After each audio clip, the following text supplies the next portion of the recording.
Hey, good morning, India. Good afternoon, uh, England and Europe, and good evening in California and sleepy time in East Coast. Welcome you all. My name is Raman Anam Raju. I'm the I'm the I'm the host of this webcast. It's called Medbix Webcast. It is a scientific show. It's based on science and medicine.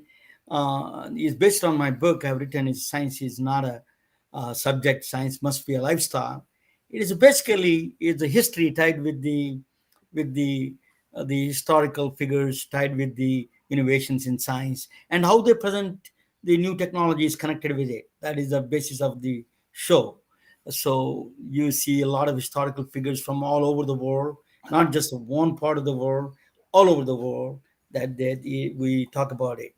So this is today is a special. I have two guests, in fact. One, even though we are purely medical and scientific, in the sense is a lot of innovations, and in not in the medical point of view, this is all innovations. The feel the innovations. That's what we want to do through. Albert Einstein said that art and science are not they're not that different from each other. They're all the same. Innovation has to come from within the same spirit. In fact, so in during thinking about spirit, and also we need to uplift our spirits during this pandemic and all this what's going on in the world, the high costs and everything.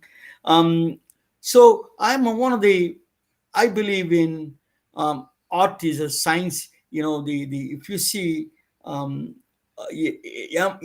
if you see a science without art, I feel that it is a emperor without a clothes, dancing emperor without a clothes in dancing. So science must have the art come and it should come with it, and then should inspire all of us in the science. Science is not, if you think science is something different subject and art is something different subject, is not. So I tell you, because of this, I have passion and fashion business we are in. I'm going to introduce you a Odissi dance, a special kind of a dance in the Indian continent, and from the state of Orissa. It is a very special dance. I'm going to introduce you a small clip, and after that, I'm going to introduce you a special guest. Her name is Melissa Sprouse Singh. She is from. She spent 10 years in India. She's a teacher now. She can teach Odissi dance for people. She learned from one of the famous gurus in India, that the Odissi dance. Odissi dance is actually, I witnessed the Odissi dance in Palo Alto Theater. Right in the center of the innovation you call in Palo Alto. I saw that Dr. My friend Mahesh Pakala took me there. Reena and hello Mahesh and Reena. So they took me there, and I witnessed it. It was so beautiful. So the dance, actually, one of the say a coordinated dance is can give you the reduces the Alzheimer progression, and that's one of the evidence coming out. So let me just show you Odissi dance. This is a special cultural dance from the state of Orissa, where the temple of sun is located at. And let me play with you a little bit about this Odissi dance.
Yeah, that.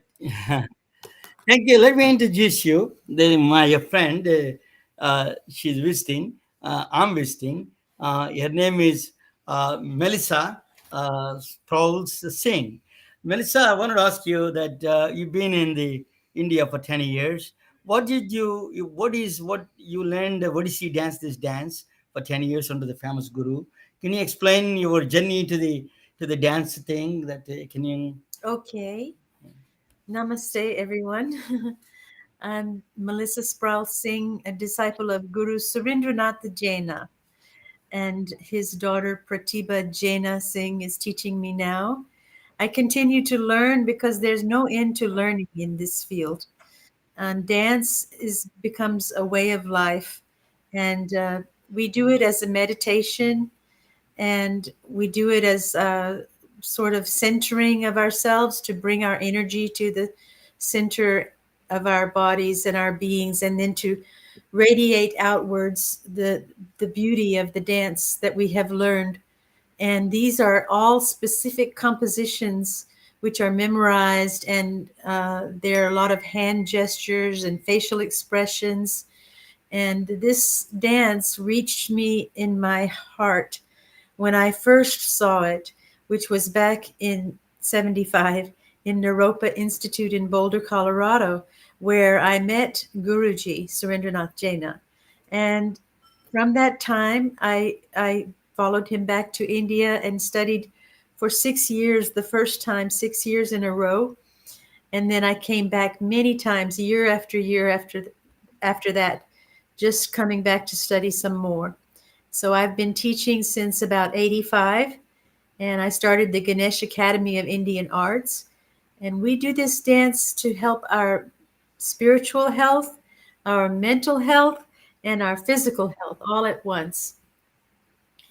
I think you'll find it very interesting as a path to healing if you would if you were to take it up as a daily practice, or even to enjoy it as an onlooker. It's the dance is that's important, but the music comes with the dance is also very uplifting, and it is a very soothing, and it is a mind. Tell me that music relationship with the music and your dance and your Yes, coordination is important all in the Odissi dance, right? yes. We're usually accompanied by about six musicians. There's always a vocalist, a pakawaj drummer, and a harmonium player, and we play the manjira, the cymbals, finger cymbals, and there's usually a violin or a flute or both, and a sitar. And those are the common instruments played along with Odissi dance. And the compositions are created by the gurus, and the songs are learned alongside every step of the dance. Each step has some bowls, which are the sounds of the drum, like terekete godigene da, that type of thing. That's the sound of the drums. We memorize our steps according to the music, and that's how we remember things. Thank you so much, Melissa. Thanks for letting us know. There are people who are really fostering and really cultivating the dance. The classical dances of India, not the Bollywood dance, classical dance of India. It's a really truly honor for me too. Thank And you, thank you, Ramanaji. It's very nice to meet thank you you, thank you, and madam. your audience, and Thank you, hope we meet again in the future. thank you so much. Thank Yeah. you.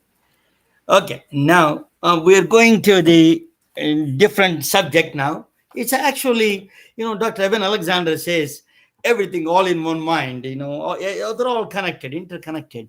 Even David Bohm says that all the physicist, David Bohm says that all of them are connected, interconnected, implicate order and explicate order, he calls it. Is internally we're all one and the same. We find our thought process makes it as all different. It's science, medicine, physics, mathematics, chemistry, all these things are our creations, I think man-made creations, but they all follow a beautiful mind itself, that's a one mind.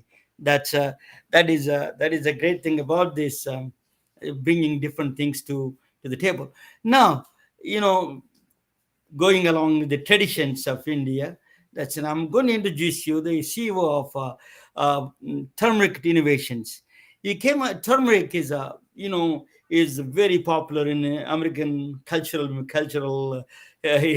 Is very popular. Turmeric is a turmeric is a root. Is a part of the ginger root. Is same as it. What it found to be in the randomized trials, they found out in the Canadian hospitals, around 50 hospitals, I think, they found that the NSAIDs they give, so aspirin or anything that the pain medications they take is when they put in the blind, the 50% of the people they give the pain medication, they give 50% to the turmeric, 1,000 milligrams. They see the benefits are exactly, they could not tell the difference. So it was a very stunning outcome, in fact, in the clinical outcome. So turmeric became famous. It became it became a part of the American New Age group, a part of the New Age group things. So the in the past, going along those lines, Steve Chanani is the CEO of Turmeric Innovations. They're bringing a new kind of a turmeric. That's, if you see that these are all, you see a lot of these are all standard ones. Curcumin is a compound in the turmeric, but so you see the innovations are coming. Curcumin is that they wanted to administer different ways. It has to be. So let me introduce you, Steve Chinani. Let me bring him to the to the place, and where is Steve? I don't. Yeah, let me bring him. Okay, I see Yes. myself. Just a minute. 1 second. Give me fix this problem. And so, Steve, welcome, Steve. Thanks for coming in, and thanks for being a friend to me a long time. Uh, Tell me Thank about you, what Ramana. is Thank your you. new venture. Nice, nice to be here. Thank you, Ramanaji. Appreciate it. Thank you. What is this the new things you're bringing in the turmeric side, the new kind of innovations you're bringing to the American public and American the healthcare side of it. Thank you, Ramanaji. It's a pleasure to be here. I'm glad I've known you so many years, from Silicon Valley all the way to the New York area. We're both from India, so obviously we have a lot in common. Um, but I'm delighted to be here and talk about something that affects all of us. Health and longevity are key aspirations for almost everybody in this world today. We're all focused on how can we live longer? How can we be stronger? How can we be more flexible? How can we be healthier? How can we get sick less often? How can we prevent disease, cancer? And how can we just live healthier, happier lives? In fact, that is really the pursuit of everything we do. You want housing, you want better housing, you want better cars, you want better food, you want clothing, but ultimately the end goal at the bottom of the pyramid, if you look at the needs hierarchy, at the very bottom of the pyramid is the desire to live healthier and to have a more fulfilling life, a life free of disease. If you ask people what is it they want most, do they want money, do they want a bigger house, or do they want better health? Always health comes number one. I've never heard anyone say health is the number one for them. So, with that in mind, I'm a technologist. I have done tech startups in semiconductors, software, and in social media. But I think this is the one that is particularly near and dear to me because I think it has the capacity to be the most impactful for our planet. If we can make people healthier, live longer, and we can follow natural uh, therapies that have been around since the dawn of civilization. I mean, we know that Indian civilization can trace its root back to the city of Dwarka that supposedly existed in 35,000 BC and has recently been excavated off the coast of Gujarat. and it's a real city. It's finally the actual evidence has been found that our civilization in India goes back to 35,000 BC, by far the oldest of anything on planet Earth, by far. And it was over there in this Indian civilization that we discovered things like the first religion, the first metallurgy, or the first farming, the first weaving of fabric, the first language, Sanskrit and Tamil. But there were things that we still don't talk about in this whole mix. I think one of the greatest innovations to come from India was the use of spices and herbs and food in particular as a form of medicine. It's a thing that was pioneered in Hindu culture, especially in this with the sages up in the Himalaya mountains. They considered food as being their medicine. And what was food? Food really was not just about eating wheat and lentils and may even have been meats in those days, but really a big component of their food was herbs and spices, which were carefully studied and curated.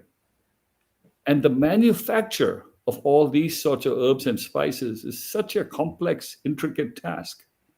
When you think that India has 700 herbs and spices, and the rest of the world has 70 combined, all Italian, all Chinese food, all Japanese, all Spanish, all those foods combined use about 70 herbs and spices. Whereas in all the different states of India, if you add up all the herbs and spices, it's around 700. And this is according to the New York Times. So when you look at that, and then you say, okay, what were the most essential herbs and spices in all this?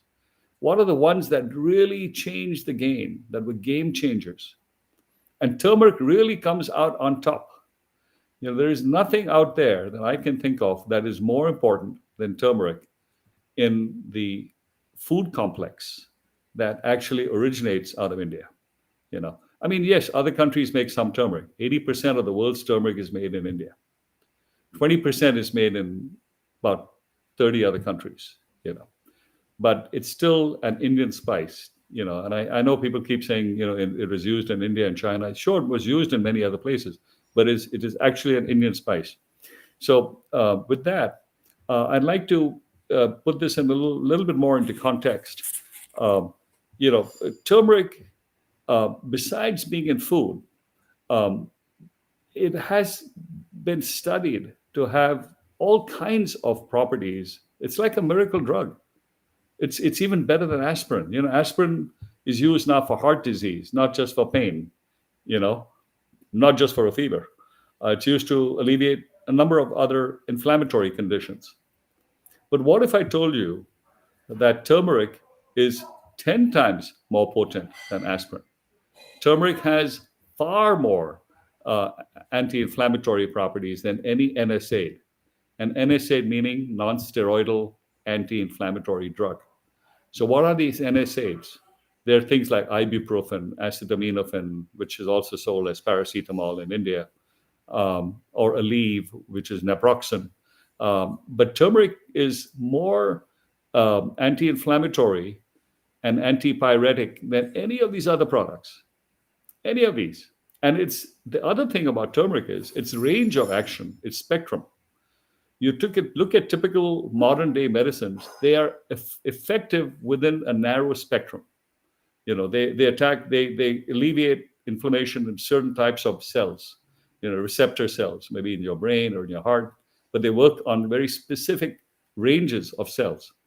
Turmeric seems to have the massivest, the biggest, broadest spectrum of any anti-inflammatory. It works on almost all kinds of cells. Your T cells, your basal cells, even cancer cells are affected by turmeric. So we went ahead with that hypothesis and said, how can we improve on what's already out there? There's a lot of science out there, but how can we improve on this? So the first thing that we determined was that most turmeric is hardly absorbed in the things when you put in your body. And there's a reason for that.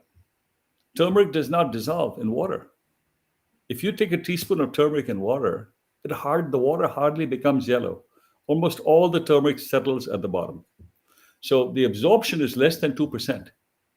So if you don't have absorption, then how do you get the benefit? Without absorption, it's not going to go into your bloodstream. If it doesn't go into your bloodstream, you're getting no benefit. So we went around to try and study that and figured out a way to make it absorbable in water. So the technology we have is essentially 85% absorption into your body. We make it 95% absorbable into water, and then from that we are able to, via a novel delivery system, which is really a lozenge. It's a lozenge that looks something like this. Uh, you suck on it, and it slowly absorbs from the mouth directly into your bloodstream. So that's called buccal cavity absorption. Buccal cavity absorption is the same type of absorption you get with vitamin B12. We call it sublingual. Some people say it's sublingual, it's below the tongue, but that's not the only place of absorption. Your body, in your mouth cavity, has receptor cells that absorb a range of products that get into your mouth. Things like common salt, things like vitamin B12, sugar. Some of it gets directly absorbed from the mouth into your bloodstream. Not all of it gets into the stomach. The trick here was to find a way to get the turmeric to be water soluble, and then to find a delivery vehicle that would allow it to be absorbed through through a direct route into your bloodstream. When you say bloodstream, I mean blood plasma. They call it plasma level concentration. So we figured that out with our partners in India, and basically came up with a product that will allow you to get 85% absorption from one lozenge. One single lozenge here has 100 milligrams. It gets 85 milligrams directly into your bloodstream. Now, why is that important? For one, to get the same level of absorption, you would have to take 5 capsules of turmeric powder with bioprine. Bioprine is black pepper. That's all it is. It's a fancy way to say black pepper. People put black pepper powder. They take the inside core of the pepper. They throw the husk away. They call it bioprine, and it's a gimmick. It's just a big gimmick. So they say our turmeric is more absorbable because it has bioprine in it. Well, you will have to take 4 capsules of 500 milligrams each. Take it into your stomach. Most likely get a stomach upset to get the same level of concentration that this innovative technology through a lozenge gets into your mouth. Now, again, why do we want all this concentration in your mouth? So let me just sort of go into some of the actual benefits that a high level of concentration will confer to the average human body. First and foremost, diabetes. Now, diabetes is also an inflammatory condition. It's a metabolic syndrome. They call it metabolic syndrome, but it's really caused through continuous inflammation of the cells in your pancreas, your T cells and things, and there are other cells in the pancreas, your basal cells. T cells are really more associated with inflammation through an allergic-like reaction, histamines. But the body doesn't know the difference. Is this chemical or is this product a pathogen or is it a friendly molecule? It doesn't know that. So you really have to suppress all those causes of inflammation, the sources of inflammation. And turmeric does that. The curcumin ingredients do that very well. Now turmeric really has about 8% curcumin in it. The average, so in 1 gram of turmeric, which is 1,000 milligrams, you only have about 80 milligrams of actual curcumin. And curcumin itself is not one chemical. There's actually 6 chemicals. There's one here which I have a hard time saying, but it's D-methoxy hydromethane, which is a kind of one of the most common of the. It's actually the most prevalent of the 6 types of curcumin. So these chemicals have to be isolated and made water soluble, which is what we do. and then you have to get enough concentration into your bloodstream to get the therapeutic benefit. So what we've been able to prove is that with enough concentration in your blood plasma, your blood sugar levels can drop by 20 to 30%, actually 20 to 30 points, which is it's about 20 to 30%, the same thing, because you're By the way, I wanted to warn the the same. it is not a medical. You have to still take the advice of the physician. Is just giving an advice to the from the point of view. It is a Exactly. turmeric. It's mostly definitely it's a very proved to be anti-inflammatory, and then particularly the acids he's talking about is a very that's one area that is a peer-reviewed studies done, and it gave a good results in that direction. Yeah, they but what dosage you suggest, Steve? For example, per day, curcumin or the turmeric, the amount of the curcumin or the other compounds to be taken. Well, you want to get, I think for an average adult, you want to get about 150 to 200 milligrams of curcumin in your blood plasma every day Yeah, of curcumin. Now, remember, curcumin is only 8% of turmeric. yeah, And remember that even that is not going to absorb in your traditional turmeric because you're only going to get 15% absorption with the bioprine and turmeric. So if you take turmeric with bioprine, you're getting 15%. So if you took 1,000 milligrams, you've got 80 milligrams of curcumin, and you're going to get 15% of that. So 15% of basically 80, which if my math isn't wrong, I think it's around 12, right, Ramana? yeah. You're better than me in the math. So that's about 12 milligrams. So that's all you're going to get. So to get even to 100 milligrams a day, you would have to take something like 6 or 7 grams of raw turmeric every single day. To get Yeah. to 200, you would need more like 14, 15 grams of actual turmeric, which would be about 4 teaspoons, So four. how many lozenges they can take it in place of that? The one you showed me. Can you show me this little bit of steady with the steady hand and No, that thing it's that my hand is yeah. These are it's all gums. It's like it tastes good and I tasted it. It's really fantastic. That it just melts in the mouth. That's is instead of taking a gum, and if you do this one, is much easier. It cleans out all the bacteria and everything in the mouth, and then the other things it helps in the entire body to fight this inflammation. Yeah, yeah. this turmericinnovations.com, right? This tells you a little bit about the benefits. This is the camera doing it. I'm holding it very steady. Turament is called Turament. It's a great name. Yeah. So, It's Steve, minty. they wanted to order these kind of things. They need to come to your website, uh, turmericinnovations.com, right? Yes, yes. Just very quickly, if I may say, the other benefits are joint pains, Yeah, yeah. arthritis, inflammation. That is a big one. That is a Um, big one. Yeah, that's a really big one. It's the other big one that's often overlooked is memory health. And what we're doing is we're combining it with other Indian herbs like bacopa and chankapunji to come up with a new lozenge, which will be ultra absorbable and will boost your memory literally more than anything else out there because they're based on Ayurvedic treatments. And in Ayurveda, we've used bacopa for thousands of years, and Shankapunji. So that in combination with ultra absorbable turmeric with our new technology is going to be this new product, which we are right now doing clinical tests on to prove the efficacy. But I have no doubt that it'll come out extremely well because we're doing all the chemical analysis and the assays to make sure that the concentration in each lozenge will end up giving you the desired blood level plasma concentrations for the average human being. So that's going to be the other one. The other incidental benefits are oral health. People with gum disease, for instance, have benefited a lot with our lozenge. And the reason I say that, and I'm not trying to pitch the lozenge, but the idea is that turmeric does benefit gum disease or oral cancers.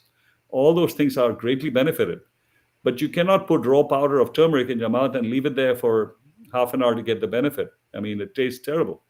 and no, most people wouldn't do it. When you have a tasty lozenge, it's a motivation to do that. So I actually have know people who cured themselves of gum disease. So oral health is definitely one. Immunity is another big thing. Um, I know for myself, and this is the honest truth. In the winter here in the New York area, when I've come home over the winter months and your throat is itchy, you feel like coming down with a cold, I take one Turament as I go to bed, and I let it dissolve while I'm, just falling asleep. And next morning I wake up and I've forgotten that even I had a sore throat at night, that I had a cold. And this is the honest truth. And this has happened to me many times, So it does have tremendous health benefits for coughs, colds, and flu, and those sorts of things. The other one I'm going to mention just last, and I know this is very anecdotal, the COVID-19 crisis. If you look at that, the people that died mostly died because of cytokine storm in their lungs. A cytokine storm is when your body's immune system attacks itself Correct. and generates too many antibodies, and then that ends up inflaming the tissue, which then ends up creating mucus to fight it, and it produces so much mucus that your lung gets filled with mucus, you can't breathe, and you die. And that's how people have died from COVID. But a simple solution like turmeric could have saved probably millions of lives if we could have delivered enough concentration, because the turmeric keeps the inflammation down Yeah. and it'll prevent the cytokine storm and give your body enough time to then build the antibodies to kill the COVID virus before it drowns itself and kills itself. Actually, immune system overdrive causes that that problem. So that's why the turmeric is one of the that is cited actually in the papers, that the turmeric is could be one of the solutions for that. Thank you, Steve. I think it's a great. You took a from a technology to turmeric is a big shift, but we need it now. Health is a, as you said, health is a fundamental. India, history of India, and the shastras and all those things that provide that background to all of us, and to give that new things, new tools for all of us, and think we should try. And then and that you moved from a technology to a healthcare, and then particularly turmeric side in Indian spices, the basic spice of India, you're taking on. I think you're more than welcome, and thank you. Stay online, and as you're talking about mental health, I'll be talking about a little bit about mental health here, how the mental health is affecting the globally, and here what are the solutions for the technological solutions that we have. Let me. So I'm going to show you a video, a quick video for all of you, and I'm going to play that video, and then just this is. Give me 1 second.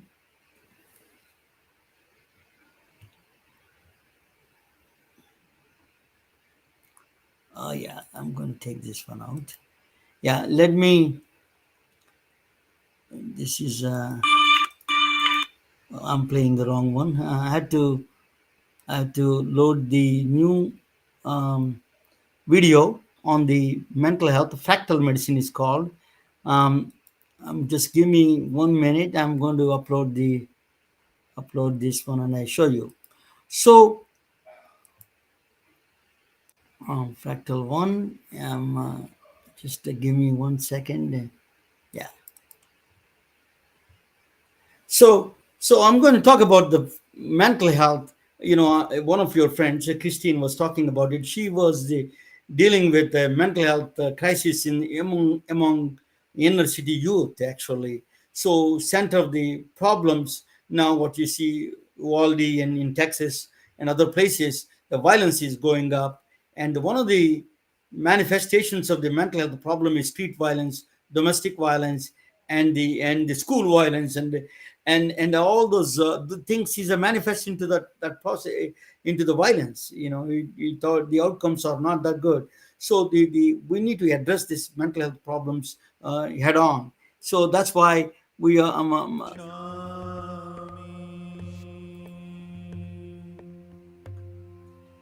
so please watch the video.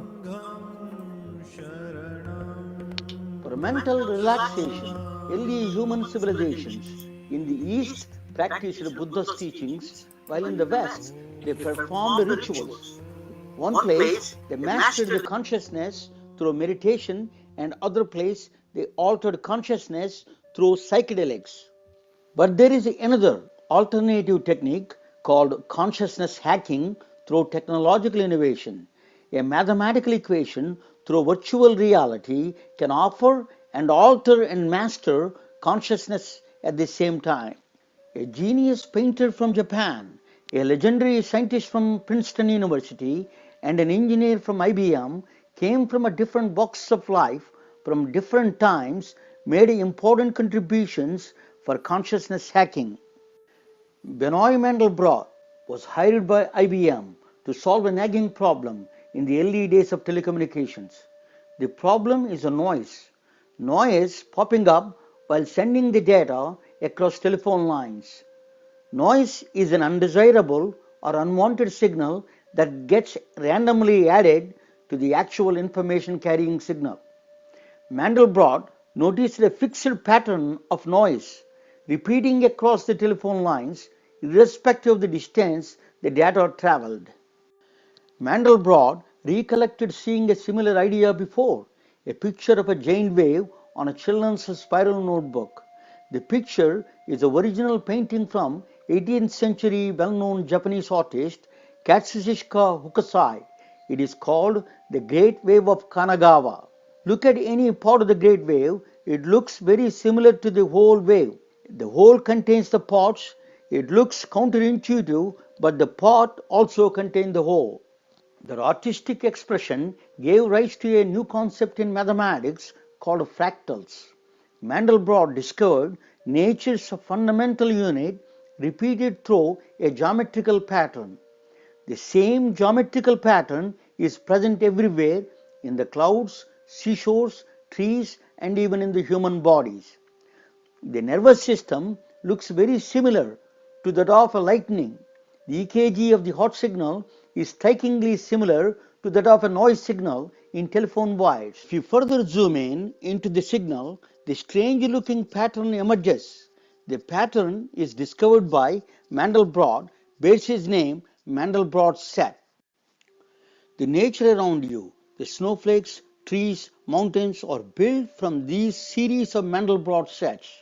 We can also observe Mandelbrot sets at the beginning of life in a woman's womb.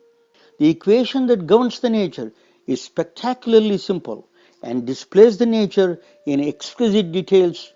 Before the public understood the power of the Mandelbrot sets, Hollywood jumped in. The Star Trek movies with the fractals put the movie watchers in a trance.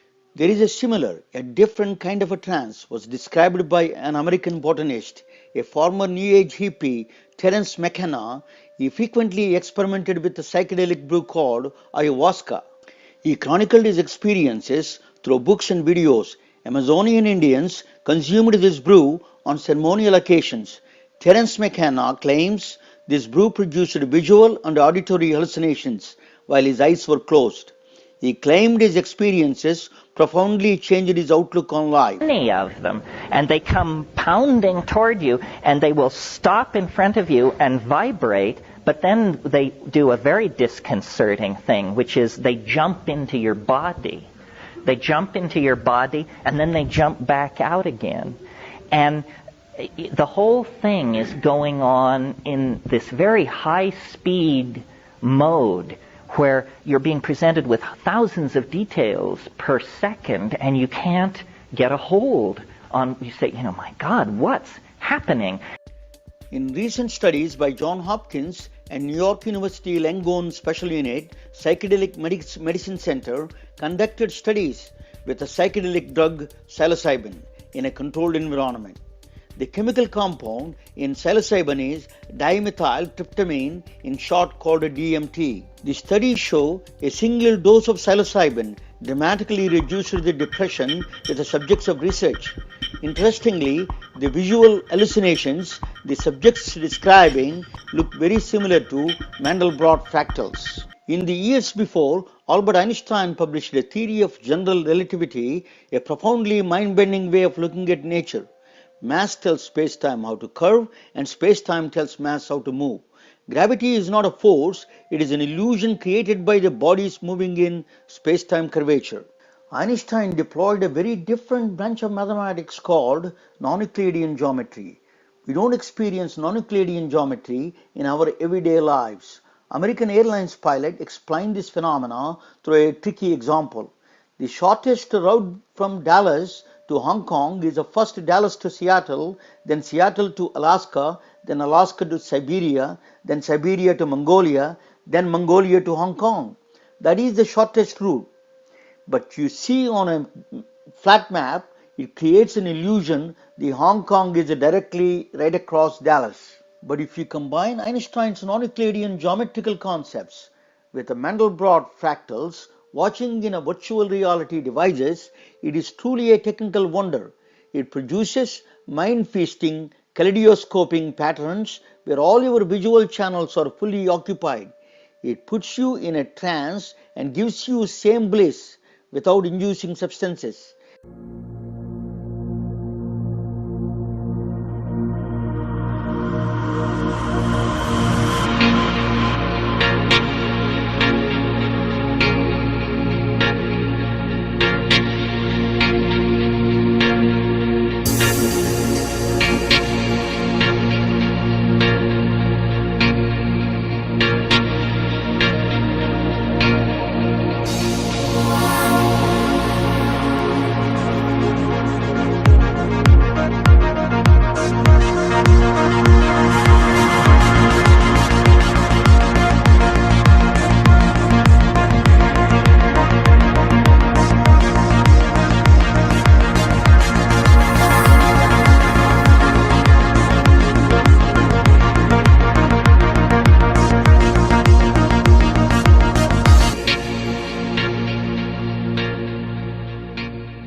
The fractals are nature's artistic expressions. Now you are in tune with the nature. Welcome to 25 milligram DMT experience without a DMT. Consciousness hacking through technology is a mass mental relaxation technique for modern humans. Thank you for watching.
Sorry. Oh, this is a. You can't hear me. I am a stupidest guy on the planet. I do invent all these things, but I don't know how to operate this uh, thing. Sorry, I'll go back to stupid I am. Sorry that I turned the mic off because it's creating a chaos and it's creating a noise echo. So I did that. Let me go back quick. Look like a stupid guy I am, right? That's why I needed somebody to help me, and I can't find anybody. So I'm looking for somebody to help me in this one. But these are a lot of things you got to operate. You got to focus on things. It is just a small production. But anyway, I'm going back to quickly and recap the whole thing. This is not a mental health treatment. This is a, you have to seek physicians if you have mental health disease. It's an educational relaxation program. There's a story appeared on the medium. Their name is Erin Bishwinger. She was diagnosed with terminally ill cancer. She is a stage 4 cancer. Um, um, uh, she wanted to get a. She was consumed by dying thoughts, and then they said that. So she won't. Her doctor is an Indian doctor from Seattle, Dr. Sunil Agarwal. He wanted to prescribe psilocybin, a psychedelic drug. So then they said that it is not possible. The is defined as a Schedule 1 drug. That means you cannot prescribe. You need a special waivers and it is a long process. So they went to the federal court. In fact, it's the Sunil Agarwal and the against the entire federal government here in Bishwinger went into the federal court. They filed a lawsuit, and still going on. So the psilocybin psychedelic drug is a the dimethyltryptamine, and that is a compound inside. That is a mushrooms they call LSD mushrooms and all those different names. They were the New York Langone and John Hopkins is in this. You saw in the video that they are using it now in this coming out of the trials. Is a tremendous results are coming out. The blind trials and the randomized trials are giving excellent outcomes. And then there is a Trump administration passed a law. It's called Right to Try Act, which is that it's kind of a guidance manual. I think it's a law and the guidance manual. It is that you could try even unapproved drugs on patients who were in the last stages of their lives, but federal agencies are reluctant to prescribe these medicines because that's easily leak into, understandably so, leak into the general public. That is a bigger problem, and is a recreational side. So so the as you know, the mental health crisis is growing, because it's bigger than economic crisis. It is the millions of people around the world, billions of people, billion people actually, suffering the mental health of some kind of a disorder. So this is a big problem. They may manifest into violence, street violence, domestic violence, and racial violence. They're all manifest into these mental health problems. Why it comes out of some kind of a violence, turns into violence. So on the top of it, we have a long pandemic, we have long COVID, and supply chain problems. All those are financial burdens. Suicide from among youth is increasing. They're all causing the mental health is a catastrophe. We are nearing the mental health catastrophe. So what are the solutions we have? We don't have too many solutions because the stigma is a problem.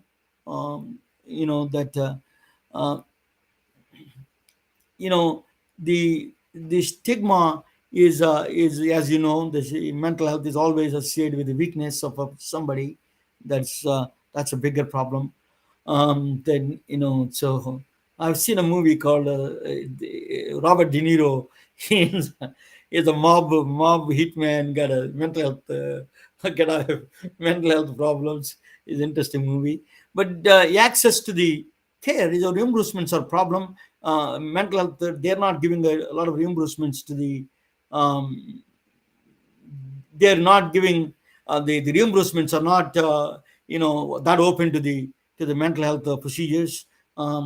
So it is still improving it, but there is a access to. So the we don't have too many psychiatrists and psychologists and counselors are not available. That Steve Friendis was talking about. There was one kid was waiting almost a month a suicidal kid was waiting for almost a month to get appointment with a counselor. It is a really access is a big problem. Cost is a prohibitive. Is sometimes if the insurance doesn't cover, you need to come up back with you need to come back with the cash. You need to come up with the cash. So there's a problems there with the so the fractal medicine is my solution. That is where I sorry, I spoke like a crazy man for 1 hour, 20 minutes or something. Is a it is a challenge. We have to, this technology is creating a new opportunities and a new challenges same time. So we have to balance it out. I'm there's a single man. We are producing a small show. It's not easy to do that. I develop content and put together, and I forget once in a while the technical stuff. Sorry about that, but thanks for putting up with me. But the fractal medicine is the symbols are so powerful. You see that Plato and the Buddha and the Jewish star and the cross. These are all symbols or powerful units. Plato, I'm a fan of Plato. Plato was the one who defined the the universe. He described the universe into the terms of geometry. You know, he calls that cube is a fire, cube is a water. All the five elements of the earth he defines into the different geometrical shapes. But that so I came back with the fractal medicine. I combined with the geometry with the fractals. I will tell you about what the fractals are. Just you saw in the video what the fractals are. The Mandelbrot set is one of the fractals. So what is fractals and beauty also? I'm going to combine some before I go into the fractals. I'm going to talk about you beauty a little bit. You know that the beauty is defined in the in they did some research. What is a bilateral symmetry? If you take the Marilyn Monroe, Denzel Washington, or Bollywood actress Aishwarya Roy, if you draw a straight line between their eyebrows, the left side should look they look more similar to the right side. That is one of the characteristics of the beauty. That's what we humans recognize it. That's very strange, but it's true. So that is you see the bilateral symmetry is very common. Our bodies are bilateral, and even this butterfly. You see the beauty of the butterfly. You see the left side it looks similar to right side. If you see the diamond is a perfect actually symmetry. That's why diamonds are more expensive. So these are all symmetries inside of this. Symmetry means I will explain what the symmetries are a little bit more. I gave you one example of the bilateral symmetry is the face. In the left side looks right side. That's called bilateral symmetry. So when you go to people with OCD, for example, obsessive compulsive disorder, there's the compulsion disorder. What they do is, I know some people in Philadelphia. She's a friend of mine, and she will kill me if I tell her name. But she is a OCD, definitely. So everything has to be in place. If I change a place a little bit to the left, to the right, right to the left, she's gone. She gone nuts. So, but they all this until now, it is considered the OCD is considered as but is a behavioral disorder, is a psychological disorder. But actually, the more and more research is coming up, it is evolutionary genetic disorder. It's a need for symmetry, need for perfection, need for the bilateral the symmetries, uh, several symmetry kind of things. The one symmetry is a bilateral symmetry. So the place the looks exactly same is the extreme need for the dimensional symmetry is the outcome of this OCD behavior. Is so so symmetry is also connected with the sex and depression. They wanted the research was done. They said that women had a more orgasms that with the man with the more, even though their performance is same, the performance is same, still where I'm at. I'm looking at it. Just a minute. Yeah. Okay.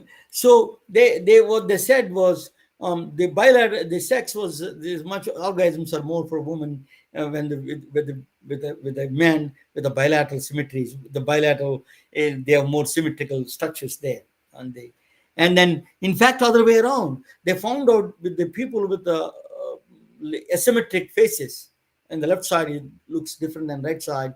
They showed aggression. They are more prone to depression. In fact, so sad way. Um, Even the honeybees, for example, prefer radial symmetries. They do. Even the honeybees prefer beauty. Not honey, just honey alone.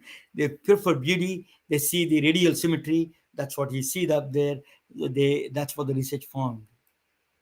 So, what is the symmetry?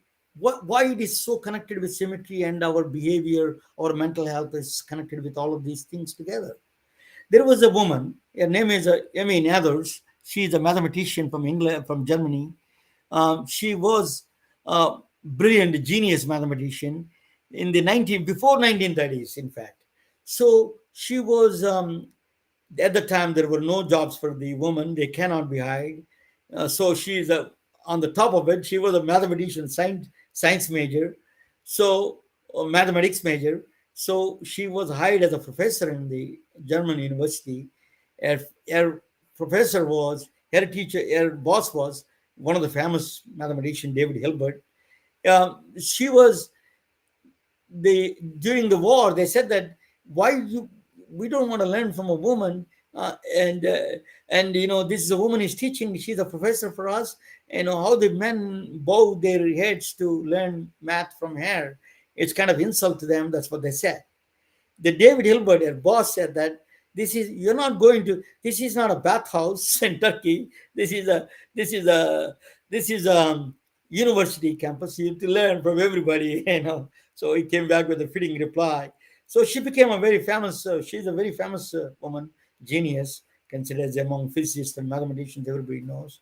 She moved to Philadelphia eventually, and but what she came up with is a loss of symmetry.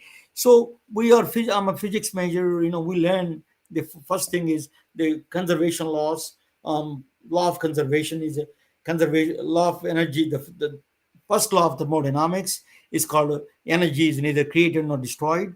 It is a law of conservation of energy. So what they said was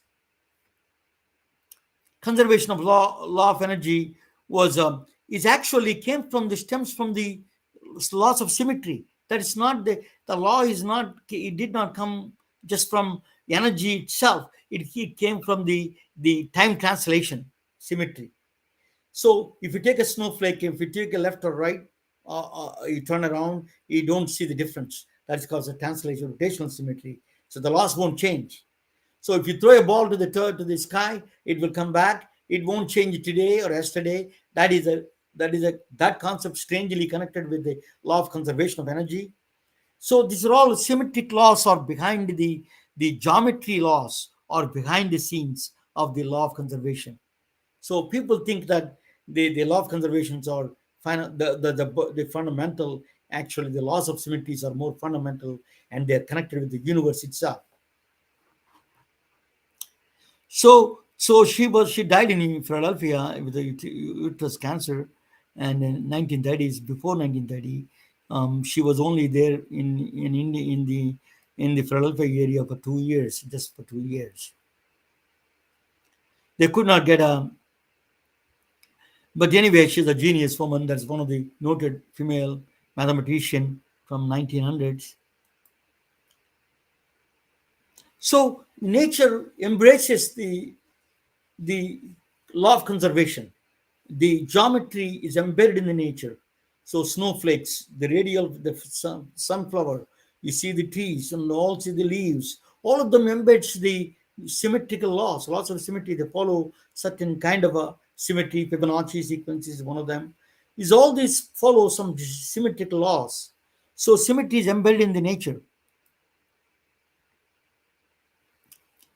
Nature and beauty is You see, when you see a sunset or the mountains, you see that you see that beautiful smooth surfaces. But when you focus on that, when you really focus on that, you can see high definition TVs a little bit. When you really focus and further down, and then you see Mandelbrot set. That's a set that was talking on the video. That is, if you go further looking into this one, you take a part of it and then focus on that. It looks another like this: a picture within the picture, picture within the picture. So Star Trek movie used this fractal geometry and created the birth of a planet. Actually, it was fantastic in Star Trek too. So fractals are embedded in the nature. So what I say, that is, if you combine the fact, you see that fractals you see in the virus. If you see the virus structure, it looks like a very fractal, and our body is full of fractals. Hearts, coronaries uh, are all embedded. The fractals are embedded in it. So you go further down. So that's what we're suggesting, of 25 DMT without a DMT. You watch 5 minutes a day, these fractals with the negative hyperbolic structures, particularly Einstein's negative hyperbolic geometry. If you watch with the fractals, in fact, you see a wonder. That's what you see. That that um, that that is captures the your imagination, and your visual channels are fully occupied. You can literally see in the EEG machine that you can your alpha waves, sorry, beta waves going down to alpha waves quick within 10 15 seconds. It goes down. You can see you can calm down. You can literally see on the evidence based EEG machine that you can see that dropping down. You're feeling calmness immediate. It's not permanent. It is, you need to train, and again you need a neurofeedback and other feedback procedures, and the talk therapy and other things. So it is it is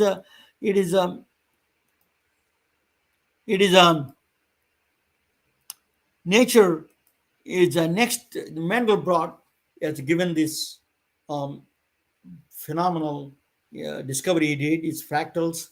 You can buy. So what I did was I wrote a book, and in that book, all these are, each chapter has a particular scientist I highlight in that one. This particular fractals I highlight in the Mandelbrot. Mandelbrot is engineered, so you can buy a T-shirt, you can buy coffee cup, you can buy tote bags, you can get all of them there through my system, through my www.dailywearformedicine.com. It's available on Amazon and Etsy. Um, if we have time, I'll play that video. So, but the next week is going to be the new one. I'm going to start. Thought is a fractal. How we start? What is a bliss? Can you explain the bliss through science, pure science and physics? That is, we're going to we attempt the next week about the thought is a fractal. How the bliss you can bring it. How do you bring the bliss to the, some people say, I'm lost in space, I'm lost in time. And so that is one of the LSD, it's a psychedelic drugs effect. But can you define through physics what is that means in physics and biology? How do you bring that together? We will try to answer that question next week, next Wednesday. Thought is a fractal is the topic next week. Next Wednesday, that's a live guest. But tomorrow is going to be, I think, magnetoencephalograph, or I think a CV Raman, one of them. I'm doing it tomorrow. So, but anyway, thank you all. Thank you for one of the Steve Chenani. Steve, you did a great job explaining the greatness of India's spices. Spices are really, they are medicines. In fact, in a way, we don't need all these pharmaceuticals. We need pharmaceuticals, but then I tell you, there's a long before all these people, the sages, discovered these kind of things. They're powerful antidotes for all these old problems. So thank you, Steve, the turmericinnovations.com. Try that. And then thank you for my friend Melissa Sprouls sing. What is he dances? I'm going to finish the playing one more time. What is he dance? And we will. That is my meditation technique for me, at least. So let me hold on 1 second. I play. Um,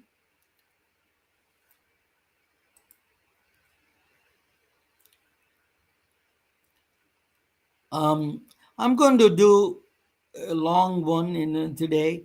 I'm going to do the um, daily way for medicine. Let me see that.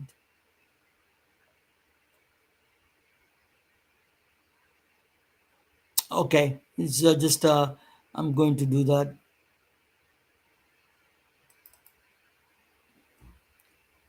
So see that what is he dance? And thank you, Melissa, for joining with us. It was a fantastic treat for us. It is a, it is it is an absolutely